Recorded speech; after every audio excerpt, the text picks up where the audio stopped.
o seguinte: sendo fiel ao que o constituiu, como também o foi Moisés em toda a sua casa. Vamos falar nesse trimestre sobre liderança. Liderança é um tema extremamente importante, precisamos entender sobre esse assunto. O livro que o pastor Dildo falou aqui, do livro de apoio, é um livraço, o livro sobre liderança do pastor Miles Monroe. É importante que você o conheça, que você saiba, não só porque ele serve como apoio para a lição desse trimestre, mas é porque é um livro que é para a sua vida, para você entender alguns princípios de liderança. Quais são os objetivos dessa nossa lição? Primeiro, entender que a fidelidade é uma virtude pessoal de quem preza por sua identidade. Fidelidade é o tema principal, desse personagem, é o tema destacado desse personagem, embora a gente vá falar sobre outras virtudes, outras coisas importantes da pessoa de Moisés. Ainda, entender que a fidelidade moral é uma virtude de quem sabe enxergar a diferença entre o certo e o errado. É um princípio ético, é um princípio que deve governar a nossa vida, essa distinção. Ok? Sabermos exatamente discernir o que é bem e o mal. Isso tem a ver com a sabedoria que te ensina a se conduzir na vida. E ainda, entender que a fidelidade espiritual é uma virtude de quem ouve a voz de Deus e lhe obedece. Quantos ouvem a voz de Deus aqui e obedecem ao Senhor? Amém, graças a Deus. Então vamos lá, gente.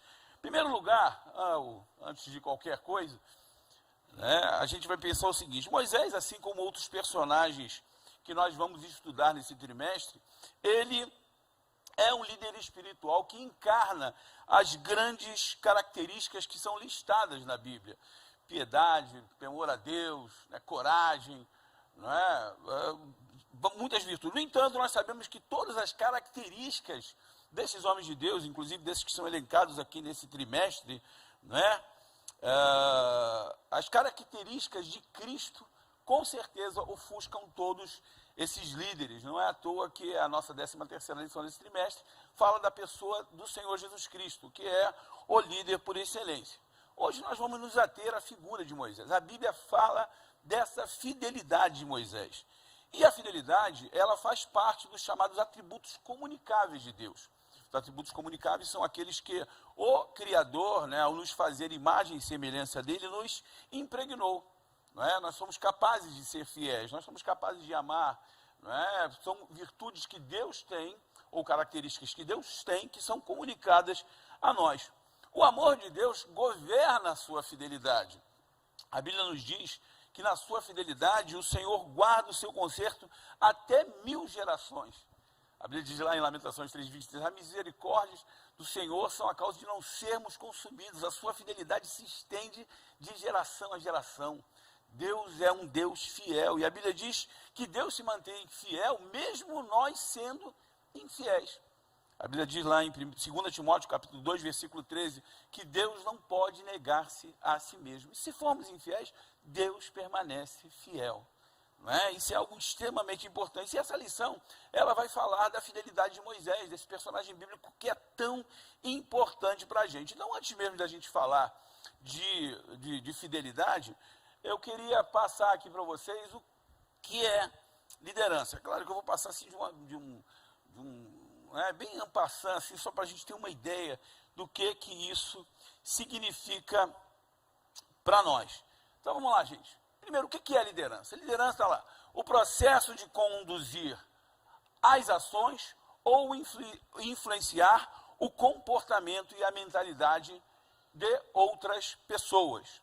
Ainda, a liderança bíblica diz ensinar e guiar pessoas ao arrependimento e à reconciliação com Deus, ajudando-as a crescer espiritualmente. Veja bem que essa liderança bíblica, de alguma maneira, engloba toda a nossa ação, como discipuladores, como evangelizadores, como cristãos, como homens e mulheres de Deus comprometidos com o reino. A nossa liderança consiste em influenciar essas pessoas positivamente, inculcando nelas os valores relativos à palavra de Deus, pertencentes à palavra de Deus, e ajudando essas pessoas a crescer espiritualmente. E nesse processo também nós acabamos sendo grandemente abençoados. Isso é liderança. Agora, a conceituação de fidelidade é algo bastante interessante. No dicionário de teologia e filosofia do Champlin, esse autor, ele assim conceitua a fidelidade. Você pode ler comigo? Interessante para a gente poder participar.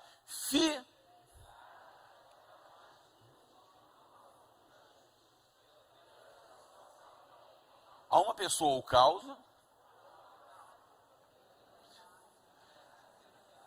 pelo cumprimento e votos feitos. Maravilha. Então você vê que essa fidelidade tem a ver com causas ou pessoas, não é? Quando nós falamos de fidelidade, nós falamos de fidelidade entre fidelidade conjugal, por exemplo, né? Fidelidade a uma causa, fidelidade, né, a um ideal. Isso é importantíssimo. Então, por meio de Moisés e de sua fidelidade a Jeová, Deus, né, ele lançou as bases de praticamente tudo o que acontece na Bíblia. Só para você ter uma ideia que é interessante, Moisés, ele ajudou a definir a lei como, né, conhecemos hoje. A lei ajudou os israelitas a entender cada aspecto de sua vida diária em termos de seu relacionamento com Deus. Na verdade, a fidelidade de Moisés ajudou ele também a delinear os rituais e as práticas religiosas que influenciam o povo de Deus, ou o povo hebreu, até o povo judeu, até os dias de hoje. E essa fidelidade a Deus e essas leis que foram trazidas por Moisés, de alguma maneira influenciaram tanto os israelitas e diferenciaram os israelitas de outras nações. Isso fez até com que hoje essa maneira de Deus se expressar através da sua fidelidade, ela influencia cristãos, judeus e gente, até outras religiões, até os dias de hoje.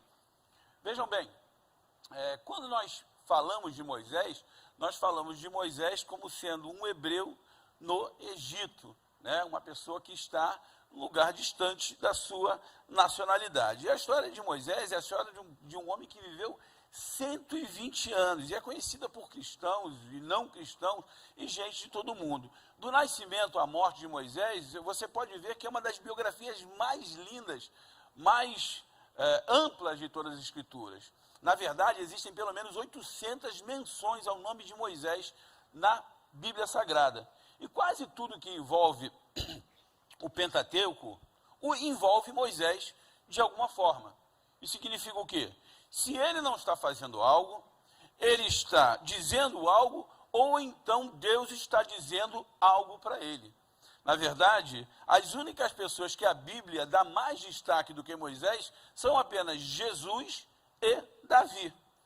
E, só para você entender como é que é interessante, a envergadura espiritual desse homem, veja bem, Moisés, a linhagem dele, Abraão, Isaac, Jacó, Levi, Coate e Arão. Arão, o pai de Moisés, olha só o que significa o nome dele. Amigo do Altíssimo. A mãe de Moisés é Joquebede, glória de Jeová. Um amigo do Altíssimo com a glória de Jeová só podia dar essa linhagem aqui, ó. Moisés, o maior líder do Antigo Testamento, Miriam, a primeira profetisa da Bíblia, e Arão, o primeiro sumo sacerdote. Você vê que essa é uma família, né, ou essa é uma linhagem especial. E se você pensar no círculo íntimo de liderança de Moisés, aí a coisa fica, né, ainda mais estreita ainda. Olha só os nomes: Jetro, Arão, Miriam, Ur, Josué, Calebe, Bezalel e Aholiabe. Moisés só andava com gente boa, que nem eu, né? Graças a Deus, só escolhi gente melhor do que eu para andar comigo, né? Por isso que eu tenho como amigos aqui pastor Fernando, né? Pastor Roberto, só gente da prateleira de cima da DVEC aí, pastor Dito, só gente boa. Então, se nós conhecemos hoje, por exemplo, pensando aqui, se nós conhecemos a história de Gênesis, a criação do mundo, né, a formação do primeiro homem, a história do dilúvio, a chamada de Abraão, a libertação do povo hebreu do Egito, se nós conhecemos todas essas coisas, a trajetória de Israel até entrar em Canaã, tudo isso foi por conta dos relatos de Moisés no Pentateuco. Maravilha. O cristianismo e o judaísmo são grandemente influenciados pelos ensinos de Moisés. E, na verdade, nós podemos dizer que até mesmo a escola dominical que nós estamos participando aqui hoje, nós só podemos estar aqui estudando essa lição por conta desse homem. Os primeiros 5 livros da Bíblia foram escritos por ele. E o 6º, Josué, o livro de Josué, foi escrito por influência dele. Com Moisés, Josué aprendeu a deixar o conhecimento registrado, né, para que o conhecimento de Deus, esse conhecimento, né, sobre as coisas de Deus pudesse influenciar as próximas gerações, as gerações seguintes, para que essas gerações pudessem ter um relato fidedigno, genuíno e sem contaminação. Então Moisés traz a influência da vida dele até hoje percebida por nós. E na verdade essa influência de Moisés é uma influência advinda da cultura egípcia que lhe foi ensinada. A Bíblia diz que Moisés foi ensinado em toda a ciência do Egito. E de certo, esse registro, essa capacidade de registrar as coisas na Bíblia de maneira escrita, foi determinante para que Moisés pudesse fazer, né, ou dar esse relato do Pentateuco, já que até então as coisas só se perpetuavam por relatos orais.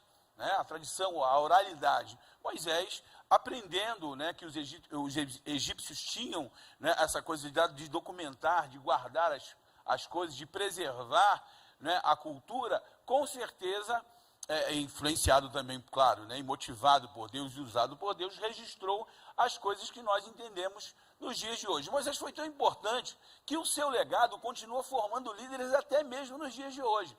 Quem estudou em qualquer escola de administração, de marketing, na área de comunicação, sabe que assuntos como, por exemplo, a liderança de Moisés, a divisão de equipe, de trabalho em equipes, né, a capacidade de dividir tarefas, a delegação de funções, tudo isso tem a ver com Moisés. Então, o legado hoje nas maiores escolas de administração do mundo, Moisés é alguém celebrado como um grande líder, como, né, alguém que tem essa capacidade de deixar um legado. Vamos lá, gente. Mas a história de Moisés, ela nos traz assim alguns relatos fantásticos, né, e mostra Deus no controle de todas as coisas. Moisés nasceu, num momento terrível lá para o seu povo, os israelitas. Você conhece a história. Esses israelitas viveram no Egito por centenas de anos. Eles se estabeleceram lá originalmente quando o ancestral de Moisés, né, José, ele havia sido governador do Egito sob o comando do faraó. Não esse faraó que agora ele vai perturbar a vida do Moisés, ou pelo menos tentar perturbar a vida do Moisés. E em total contraste com o modo de vida privilegiado da época de José, os israelitas agora estavam sendo escravizados. Né? Eles sofriam o domínio de seus senhores egípcios. E para piorar a situação, para aumentar o problema, né? Sempre o problema pode piorar, se é que vocês me entendem. Para aumentar esse problema, o faraó ordenou o massacre de todos os meninos hebreus. Né? Os meninos israelitas e o povo israelita estava crescendo muito rápido. E com esse crescimento da população, começou a apavorar a faraó. Então ele ordenou que todos os meninos que fossem nascidos naquela época ali, todas as parteiras matassem os hebreus nascidos, ou meninos nascidos do sexo masculino. Esse é o mesmo espírito que Herodes depois, lá em Mateus, no capítulo 2 de Mateus, nos mostra que ele, informado pelos magos do Oriente sobre o nascimento do novo rei de Israel, Herodes mandou matar todos os meninos de 2 anos para baixo, o mesmo espírito. Né? Esse espírito abortista também que tem hoje aí é influenciado por essas questões, é o espírito do próprio Satanás. Mas vamos lá. Mas diante de tanta crueldade, Deus ele coloca pessoas fiéis para, né, abençoar o seu povo. E da mesma maneira que há uma ação satânica, há uma contra-ação, né? uma defesa, digamos assim, de Deus para preservar a vida. Nesse momento, levantam-se 2 mulheres, né? Dentre outras, acredito, né? Mas elas foram chamadas de Sifrá e Puá. Né? A palavra na verdade, os nomes delas representam, o significado é beleza e esplendor. Na verdade, são títulos que enfatizam muito mais a coragem do que o próprio significado do nome dessas parteiras. E essas mulheres, elas preferiram desobedecer ao rei, do que cumprir, né, esse edito. E elas, algumas pessoas até acreditam, dizem o seguinte, que elas mentiram ao rei. Particularmente, se você ler o texto, você vai ver que não existe ali uma mentira. O que elas estão dizendo é o seguinte: as mulheres hebreias, elas são mais vigorosas e elas dão à luz, né, antes de nós podermos chegar. Eu posso até acreditar que elas procrastinaram um pouquinho a ida, né? Do tipo, vou demorar um pouquinho, ou ainda que as próprias mulheres hebreias tinham realmente seus filhos e os escondiam, como Joquebede fez com Moisés. Mas uma coisa é certa, essas mulheres foram abençoadas, porque dentro dos princípios éticos, a vida é muito mais importante do que o edito de qualquer rei. Então Deus guarda essas mulheres, né, e as abençoa. A Epístola aos Hebreus, ela revela que os pais de Moisés esconderam esse menino, protegeram esse menino do decreto de Faraó. Hebreus capítulo 11, versículo 23, né, a galeria dos heróis da fé, nos mostra isso. E Joquebede conseguiu esconder o menino por 3 meses. Porém, era certo, é lógico, né, que os oficiais do rei estavam lá fazendo lá, né, buscas, né, visitas periódicas para ver se alguém estava desobedecendo aquele decreto. Sabendo, é lógico, né, que Joquebede e Arão, sabendo que eles não poderiam esconder o menino por muito tempo, eu acredito que num dia dessas perícias, dessas investigações, dessas visitas lá, né, do conselho tutelar do faraó, para tentar lá perturbar a vida, né, de Arão e Joquebede, Joquebede, resolveu colocar o menino dentro de um cesto. Né, a palavra hebraica é tebá, cesto, arca, a caixa, que é a mesma utilizada para a arca de Noé. E colocou essa criança dentro. A Bíblia não diz que ela colocou Moisés, como algumas pessoas às vezes ensinam, no rio. Colocou ela junto ali, aos juncos, né, a um lugar protegido. Porque se ele colocasse ela no rio, talvez a Miriam não pudesse acompanhar a trajetória que a correnteza levaria. Se você vê o palácio de Faraó fica ao norte e a correnteza do rio leva para o sul, esse menino seria levado para o Mediterrâneo. Então ela coloca ali entre os juncos, é o que a Bíblia diz. A Bíblia nos diz que Joquebede colocou Moisés entre os juncos à beira do rio e deixou Miriam observando de longe o que haveria de acontecer com o menino. Então o propósito divino fez com que a filha de Faraó, que se banhava lá no rio, né, visse o cesto, abrisse-o, né, e reconhecesse que aquele bebê tinha características do povo hebreu. E aí aconteceu isso aqui, Carlinhos, o quê? Faraó deu uma ordem para poder matar, e Miriam, seu irmão, a observar. Na beira do rio Nilo ela vai vigiar. Canta comigo. Aonde Moisés iria chegar. De repente no Egito vai acontecer. Dentro de um cesto vai chegar um bebê. Mas não precisa se preocupar. Moisés está vivo, eu ouvi ele chorar. Agora a igreja canta comigo aí. Ô Joquebede, Moisés não vai morrer. Eu posso ouvir o choro do bebê. Joquebede, Moisés não vai morrer. Eu posso ouvir o choro do bebê. Obrigado, Carlinhos. Joquebede, Muita alegria. Gente, esse é um momento glorioso para mim, que eu sempre quis cantar assim na igreja, né? Acho lindo quando isso, né? Pastor Gesiel, pastor, chega aqui, Midian, canta aquele hino bonito. Aí eu falei, poxa, um dia eu quero cantar assim também, né? Muito obrigado, povo, né? A princesa, gente, teve compaixão do menino, né? E é uma coisa interessante que, embora soubesse que o menino era hebreu, a gente sabe que o amor não faz a distinção que o ódio faz, não é? As pessoas hoje em dia falam muito aí sobre ódio do bem, né? Ódio do bem, né? Mas A Bíblia diz que essa mulher, né, a filha de Faraó, amou a Moisés. Isso é lindo, né? E também a gente começa a entender que esse menino, o libertador do povo hebreu, precisava também tanto pertencer ao Egito, quanto pertencer a Israel.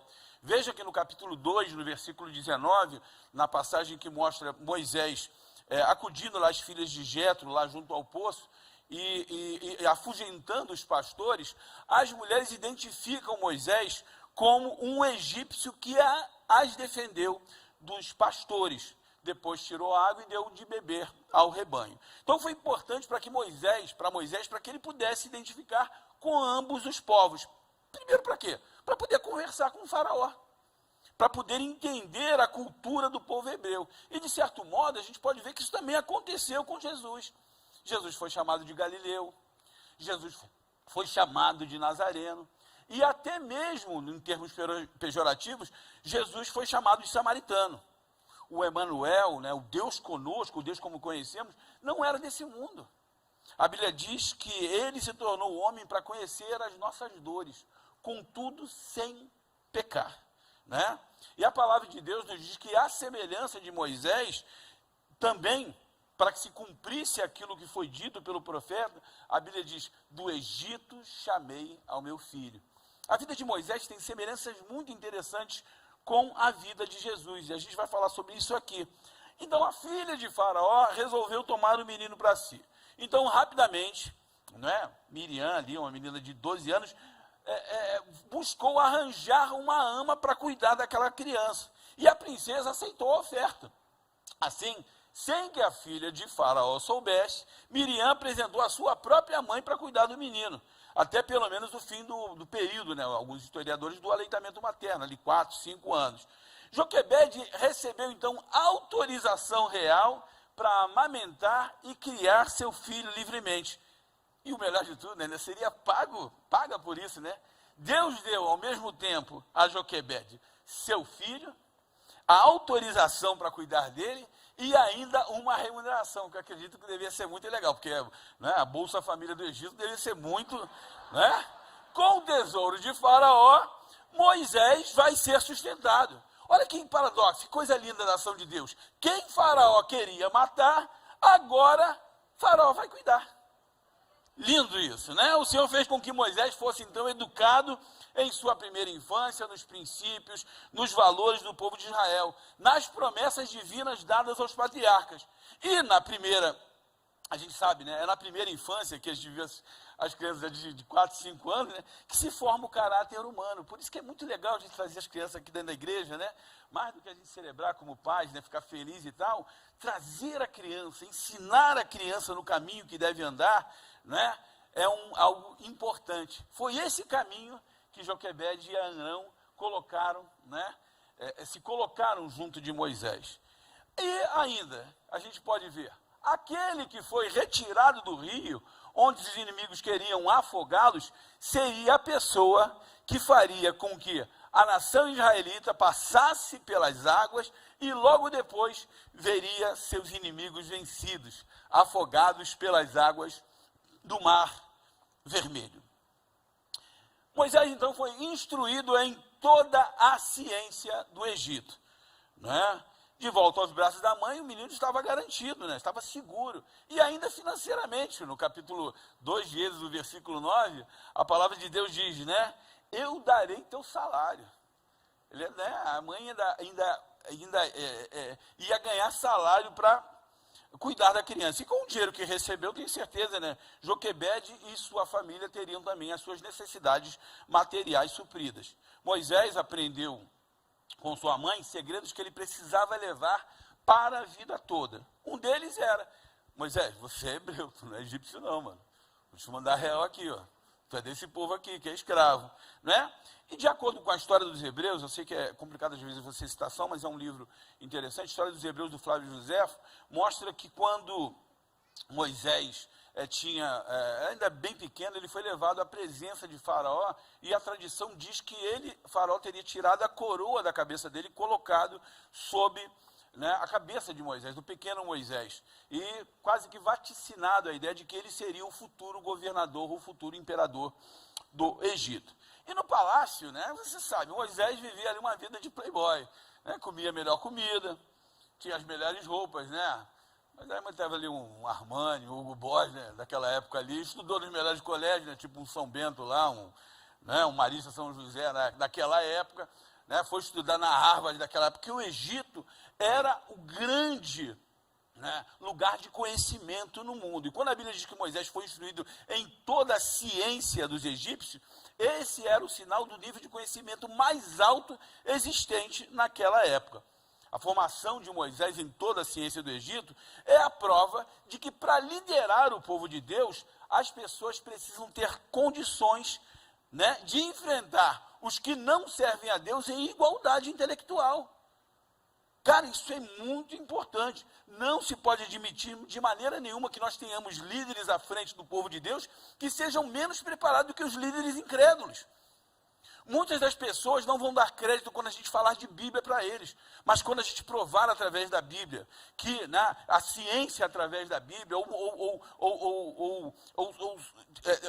puder manter um diálogo, né, de nível intelectual, as pessoas vão nos respeitar.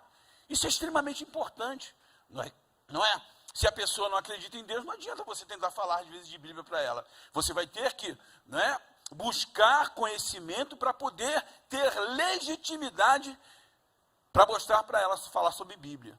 Não é? Por isso que às vezes, infelizmente, alguns dos nossos meninos, quando são levados às universidades, eles às vezes naufragam fragorosamente na fé, porque querem lutar. Não é? A gente às vezes tem que entender que tipo de armas ou que tipo de contextos nós estamos. Não é? O nosso pastor sempre fala sobre isso, né? Você quer discutir Bíblia, você quer discutir psicologia, você quer discutir política. Eu tenho dito isso, falado para muitos meninos aqui nossos, que eles, cara, estuda, entenda, né? Tenha uma cosmovisão, né, do que acontece, mas baseada na sua fé cristã. Na sua fé cristã. E aí você vai se dar bem. Então você entende que os egípcios, eles tinham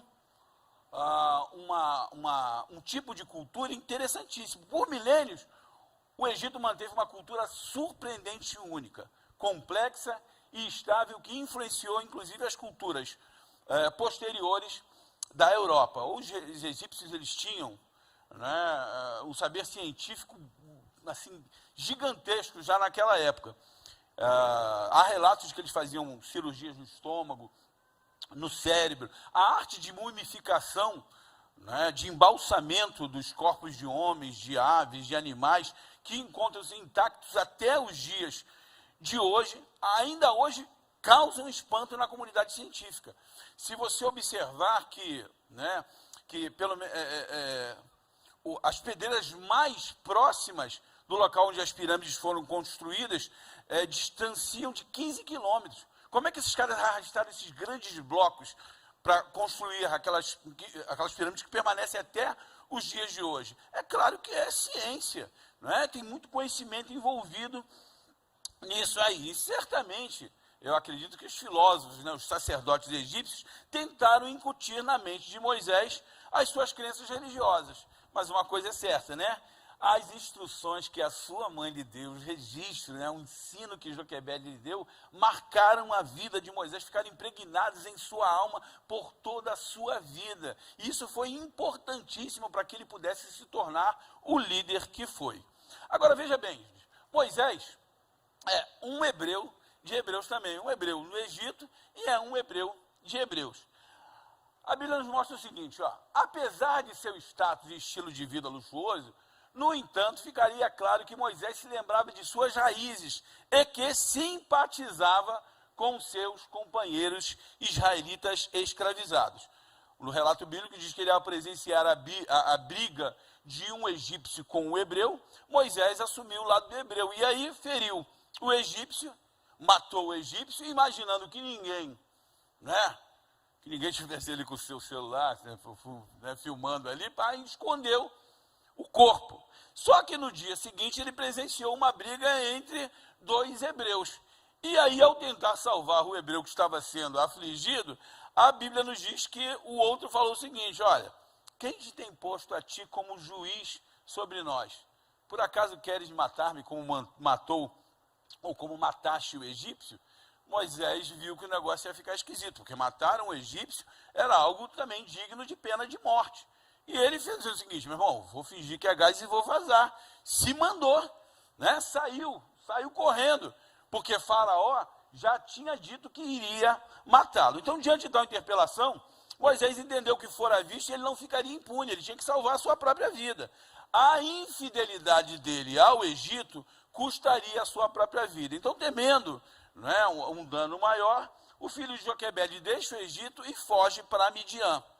A Bíblia diz lá: informado desse caso, Faraó quis matar Moisés. Moisés fugiu da presença de Faraó. E depois de um tempo, ele lá em Midian, 7 filhas de um príncipe e sacerdote de Midian vão buscar água, né, tirar águas para seu rebanho, o rebanho de seu pai.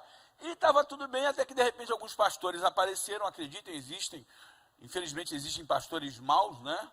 Não estou falando aqui de pastores de ovelha, mas entenda a situação. Apareceram e expulsaram as mulheres. E aí Moisés salvou o dia, interviu naquela situação, afugentou os pastores, deu água aos rebanhos, né? Salvou a vida das mulheres. Quando a notícia chegou para Jetro, Jetro convida Moisés para uma refeição e recompensa ele com a mão de casamento de uma de suas filhas, Zípora, né? Moisés, então, ali na terra distante, 40, né? Depois dos 40 anos, se reinventa como pastor e com Zípora e sua família viveu feliz por muitos anos, até que, né, a Bíblia nos diz que nos mostra que um líder, ele não rejeita as suas origens. Então, todo ato de fidelidade, eu acredito que ele requer uma renúncia, né? Quando aceitamos a Cristo como nosso Salvador, nós declaramos a fidelidade a Ele, renunciamos ao pecado, ao mundo, não é? A tudo que há de ruim. Quando um homem jura fidelidade à sua esposa, ele também está renunciando ao amor de qualquer outra mulher, e vice-versa também, né? As coisas são assim, a fidelidade sempre impõe a abdicação. E certamente não foi fácil para Moisés renunciar a uma família, né? A família que ele fora criado, sobretudo a sua mãe, né? A princesa egípcia criou ele como sua mãe, embora ele soubesse que ela não era sua mãe biológica. É impossível você não afirmar ou não compreender que havia afeto entre eles. Afinal, eles foram criados, né, e viveram juntos ali naquele palácio por muito tempo. Aí a gente pode então afirmar com certa propriedade que se Moisés quisesse manter-se fiel à casa do Egito, em vez de ser fiel à casa de Deus, ele possivelmente seria o sucessor do trono de Faraó. No entanto, o texto bíblico nos dá ciência de que Moisés renunciou às benesses advindas da casa real, à condição de membro da família do imperador, porque a Bíblia diz que, o escritor dos Hebreus diz que pela fé, Moisés, sendo já grande, recusou ser chamado de filho da filha de Faraó, não é? E a Bíblia diz o seguinte, né, que ele preferiu sofrer os vitupérios do povo de Deus. O grande líder prefere manter-se fiel à sua própria casa e rejeitar as suas origens. Não está no texto da nossa lição, mas eu acho interessante ressaltar como uma das características de Moisés. A gente sempre fala isso, né? Moisés, né, o líder mais manso, né? O homem mais manso que aconteceu na terra. Números 12:3 diz o seguinte: e era o varão Moisés muito manso, mais do que qualquer homem que havia sobre a terra. Né? A versão lá da King James atualizada diz o seguinte: um homem muito paciente e o mais humilde dos homens de sua época. Aí tu pode me perguntar, como é que Moisés foi tão manso, né? Como lemos aí com frequência ali a sua raiva, né? Moisés dando algumas explosões ali. E, né, explosões assim, né, quebrando tábua ali, vaticinando, né, o terra engolindo gente, né? Manso aqui, a gente vai traduzir essa tradução aqui de James, eu acho que é legal, que é melhor traduzido como humilde.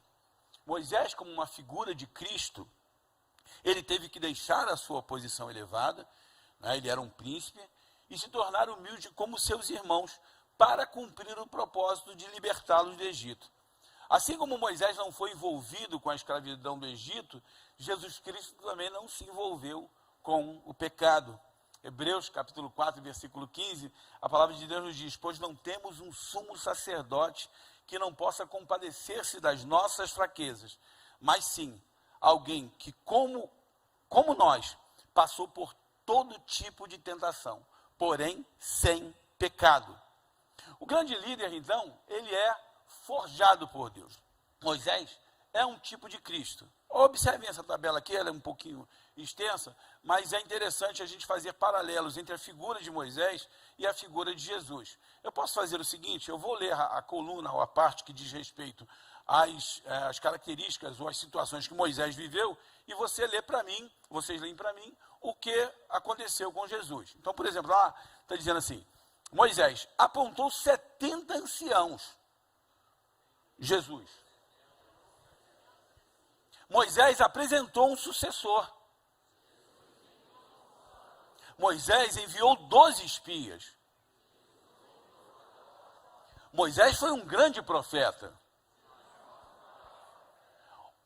Moisés foi um homem de oração. Moisés era israelita. Moisés jejuou 40 dias.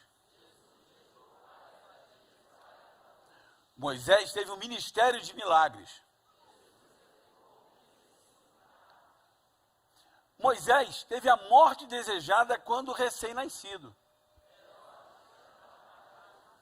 Moisés passou sua infância no Egito. Moisés foi pastor de ovelhas. Moisés, seu rosto brilhou no monte. Moisés sofreu oposição. Moisés foi vítima de muita inveja. Moisés foi o libertador. E o melhor de tudo, Moisés foi o líder comissionado por Deus para levar o povo a Canaã. Jesus vai nos levar para o céu. Né? Então, há semelhanças fantásticas entre a vida de Jesus e a vida de Moisés. Moisés foi um líder forjado por Deus. Moisés viveu duas experiências contrastantes, uma no palácio como príncipe e a outra no deserto como beduíno, ali cuidando de ovelhas, pastoreando ovelhas, subindo e descendo montanhas, caminhando sobre pedras, debaixo de um sol causticante. No palácio, Moisés experimentava ali, aspirava as fragrâncias mais caras que existiam naquela época, os melhores perfumes. No deserto, não é? Moisés estava acostumado ali às fezes, ao excremento dos animais. No palácio, Moisés vestia roupas e trajes reais. No deserto, as roupas sujas de um nômade.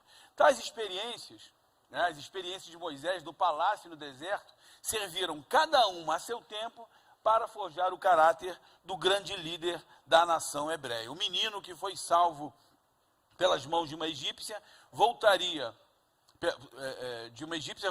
à terra do faraó para libertar o povo do seu pecado. Então, nos 40 anos de Moisés no deserto, ele no silêncio, ali nos momentos de reflexão, na falta de poder e de posição, Moisés aprendeu a ter paciência, aprendeu o que é ser manso, aprendeu a suportar dificuldades e adversidades. E, sobretudo, Moisés entendeu que ele não era o dono nem de si mesmo e nem dos outros.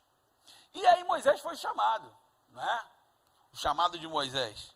No deserto, Moisés encontrou-se com Deus. Lá no solo pedregoso do alto do monte do Horebe, né? Ele foi atraído pelo fogo que não destruiu um pequeno arbusto solitário. Ao aproximar-se daquela sarça, Moisés, né, de repente ouviu: não te chegues para cá, tira os sapatos de teus pés, porque o lugar em que tu estás é terra santa. Moisés teve um encontro com Deus ali na sarça, né? Moisés estava no Sinai, lá no Horebe, o mesmo lugar onde ele iria receber a lei, quando Deus o chamou. Então, nascido hebreu, criado como egípcio, Moisés enfrentava ali a sua própria crise de identidade. E essa crise de identidade foi agravada pela própria rejeição do seu povo. Enquanto ele andava ali, né, pelo deserto, ele parou para perceber que aquela chama, né, não consumia aquela sarça. Então, imagina, será que isso é real? Será que isso é uma visão? Quando ele se aproxima, Deus o comissiona para uma missão assustadora. Eu enviarei você a Faraó para que tire do Egito o meu povo. Deus, então, incumbiu Moisés de voltar para o Egito e liderar o seu povo rumo a Canaã, a terra que havia jurado ao patriarca Abraão.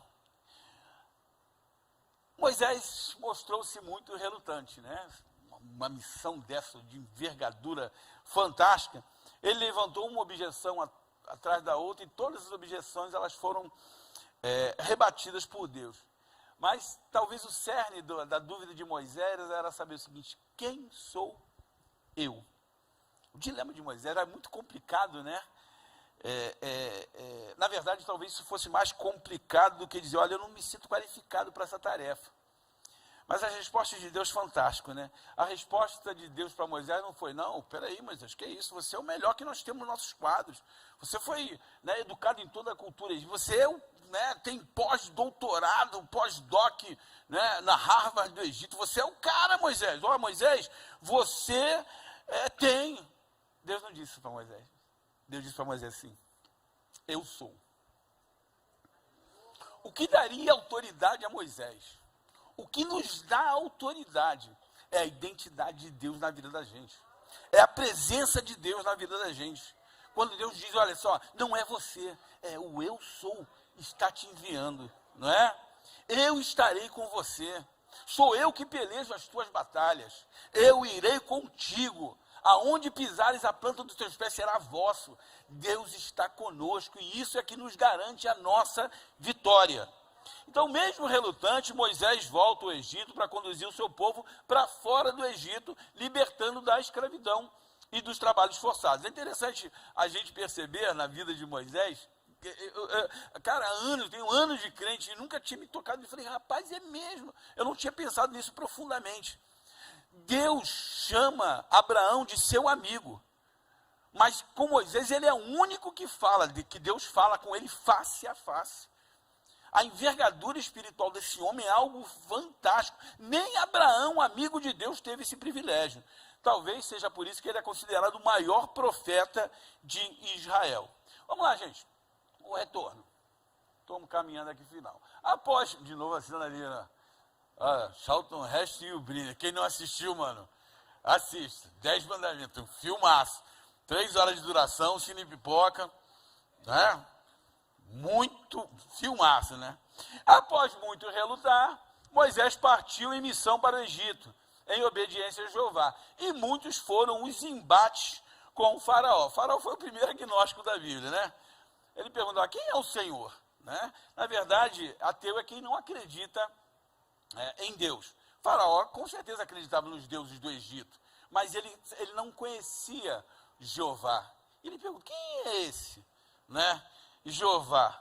Ateu é quem não conhece, ou quem não acredita em Deus e nega a sua existência. Já o agnóstico, ele diz: não, eu não sei se Deus existe, se existe ou não existe, né? No caso ali, ele diz: não, eu não sei se esse Deus que você está falando aí existe, né? E ele, o próprio faraó, se considerava um Deus. Cada vez que Moisés se reunia lá com o faraó, a coisa piorava lá para os hebreus, ficava mais esquisito, né? E teve um ponto que eles pediram: Moisés, volta lá, cara, não vem aqui no palácio mais não, meu irmão. Está ficando difícil para nós aqui, né? A jeripoca está pegando aqui, né? Todavia, os planos do Eterno eram maiores, né? E eles viriam a se cumprir, como se cumpriram. A vida do povo da aliança, né, seria mudada conforme Deus prometer. Então, esse grande líder, ele é comparável, está aqui, ao líder dos líderes. Um grande líder é comparado ao líder. O escritor sagrado inicia o 3º capítulo da Epístola aos Hebreus, falando da fidelidade de Jesus para ressaltar a importância desse aspecto. Ele destaca Moisés como exemplo de maior fidelidade no Antigo Pacto. Ele diz o seguinte: meus irmãos na fé, vocês que também foram chamados por Deus, olhem para Jesus, né?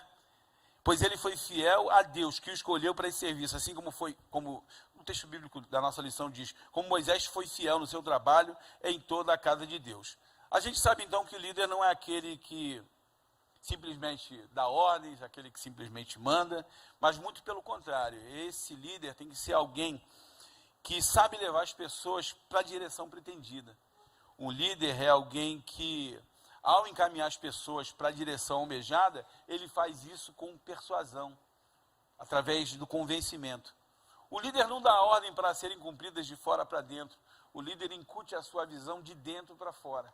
Você passa a acreditar nisso junto a ele. E aí essa ordem fica muito mais fácil de ser cumprida. Quando presenciou o conflito entre o hebreu e o egípcio, Moisés simplesmente poderia ignorar a situação, porque aquilo já era recorrente. Mas esses conflitos que eram recorrentes, mesmo assim não tiraram de Moisés a ideia, a certeza de que o sangue clamava, o sangue fala mais alto.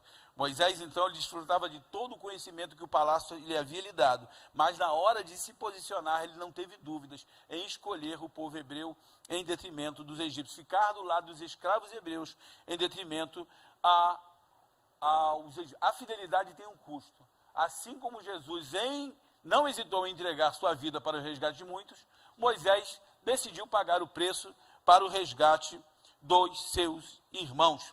O filho de Joquebede não teve dúvidas quando precisou escolher. E por isso a gente pode dizer que Moisés foi o maior líder do Antigo Testamento.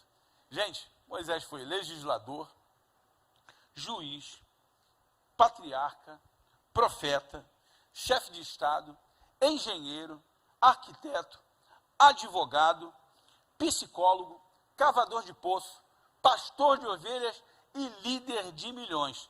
Esse homem, ele foi chamado por Deus e usado por eles para libertar o seu povo da escravidão egípcia, que já durava mais de 400 anos. Então Moisés passou por um longo período de preparação, os anos de capacitação, desde a casa da sua mãe, a sua vida no palácio, toda a instrução que foi lhe dada ali no Egito, toda a sabedoria, o incidente que o forçou a fugir para Midian, os anos vividos ali no deserto, até a incumbência dele liderar o povo à terra prometida.